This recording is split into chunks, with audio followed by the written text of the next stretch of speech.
In this video, I'm going to show you how to convert NEF to JPEG in Adobe Bridge.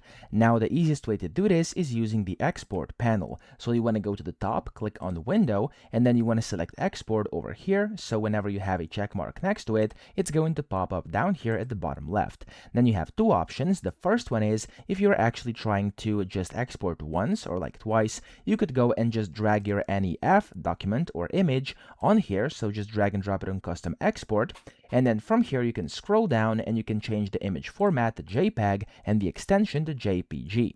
When you do this, click on Start Export and it's going to start exporting, and there we go. As you can see, we have a JPEG which got created or converted from the NEF file. However, if you're doing this like multiple times, maybe even like on a daily or weekly basis, you may want to create a preset. So this is also super simple. Just go to Create New Preset here under the Export tab, and you want to give it a name. I'm going to name this one NEF to JPEG like this. Scroll down. Of course, you can change all the other options. I'm just going to focus on this one. So the image format should be JPEG and then JPG, and click on Save. Now, whenever you drag an NEF or NEF image on here onto this preset, it's going to automatically pop in here. Click on Start Export, wait for a few seconds for this to do it, and there we go. As you can see, we have a JPEG file just like that. So that's how to do it. I hope this video helped you out. If it did, please subscribe to the channel and help me out as well.